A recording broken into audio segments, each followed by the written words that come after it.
केदारनाथ मंदिर का निर्माण किसने करवाया था, इसके बारे में बहुत कुछ कहा जाता है। पांडवों से लेकर आदि शंकराचार्य तक। आज का विज्ञान बताता है कि केदारनाथ मंदिर शायद 8वीं शताब्दी में बना था। यदि आप ना भी कहते हैं तो भी यह मंदिर कम से कम 1200 वर्षों से अस्तित्व में है। केदारनाथ की भूमि 21वीं सदी में भी बहुत प्रतिकूल है।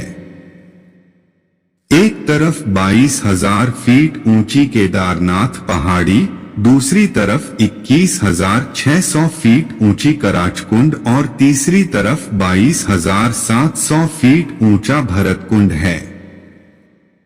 इन 3 पर्वतों से होकर बहने वाली 5 नदियां हैं, मंदाकिनी, मधुगंगा, चिरगंगा, सरस्वती और स्वरंदरी। इनमें से कुछ इस पुराण में लिखे गए हैं। यह क्षेत्र मंदाकिनी नदी का एकमात्र जल संग्रहण क्षेत्र है। यह मंदिर एक कलाकृति है। कितना बड़ा असंभव कार्य रहा होगा ऐसी जगह पर कलाकृति जैसा मंदिर बनाना, जहां ठंड के दिन भारी मात्रा में बर्फ हो और बरसात के मौसम में बहुत तेज गति से पानी बहता हो। आज भी आप गाड़ी से उस स्थान तक नहीं जा सकते। फिर इस मंदिर को ऐसी जगह क्यों बनाया गया? ऐसी प्रतिकूल परिस्थितियों में 1200 साल से भी पहले ऐसा अप्रतिम मंदिर कैसे बन सकता है? 1200 साल बाद भी जहां उस क्षेत्र में सब कुछ हेलीकॉप्टर से ले जाया जाता है, जेसीबी के बिना आज भी वहां एक भी ढांचा खड़ा नहीं होता है। यह मंदिर वहीं खड़ा है और न सिर्फ खड़ा है बल्कि बहुत मजबूत है। हम सभी को कम से कम एक बार यह सोचना चाहिए। वैज्ञानिक अनुमान लगाते हैं कि यदि मंदिर 10वीं शताब्दी में पृथ्वी पर होता तो यह हिमयुग की एक छोटी अवधि में होता। Wadia institute of geology, Dehradun ने केदारनाथ मंदिर की चट्टानों पर लिग्नोमेटिक डेटिंग का परीक्षण किया। यह पत्थरों के जीवन की पहचान करने के लिए किया जाता है।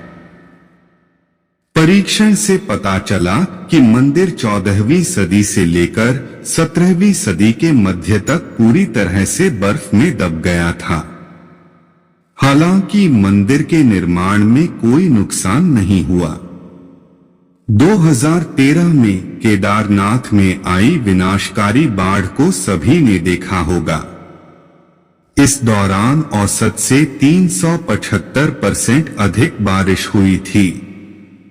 आगामी बाढ़ में 5,748 लोग, सरकारी आंकड़े, मारे गए और 4,200 गांवों को नुकसान पहुंचा। भारतीय वायुसेना ने 1,10,000 से ज्यादा लोगों को एयरलिफ्ट किया। सब कुछ ले जाया गया।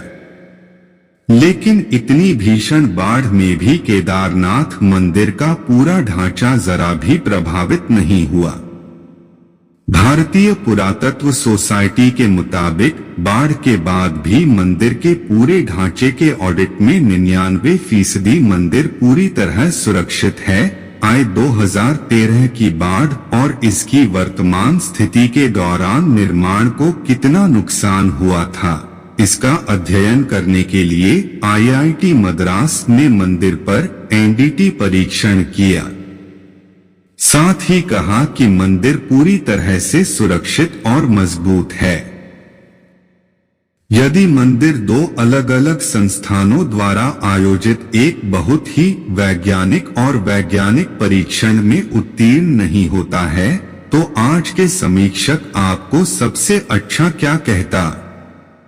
मंदिर के अक्षुण्ण खड़े रहने के पीछे जिस दिशा में इस मंदिर का निर्माण किया गया है, वह जिस स्थान का चयन किया गया है, आय ये ही प्रमुख कारण है। आय दूसरी बात यह है कि इसमें इस्तेमाल किया गया पत्थर बहुत सख्त और टिकाऊ होता है। खास बात यह है कि इस मंदिर के निर्माण के लिए इस्तेमाल किया गया पत्थर वहां उपलब्ध नहीं है। तो जरा सोचिए कि उस पत्थर को वहां कैसे ले जाया जा सकता था। उस समय इतने बड़े पत्थर को ढोने के लिए इतने उपकरण भी उपलब्ध नहीं थे। इस पत्थर की विशेषता यह है कि 400 साल तक बर्फ के नीचे रहने के बाद भी इसके गुणों में कोई अंतर नहीं है। आज विज्ञान कहता है कि मंदिर के निर्माण में जिस पत्थर और संरचना का इस्तेमाल किया गया है तथा जिस दिशा में बना है, उसी की वजह से यह मंदिर इस बाढ़ में बच पाया।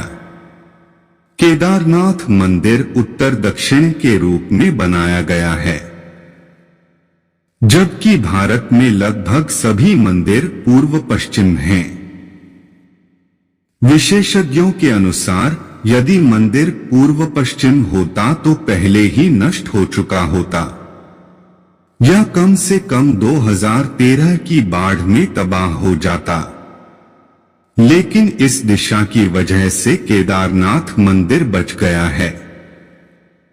इसलिए मंदिर ने प्रकृति के चक्र में ही अपनी ताकत बनाए रखी है।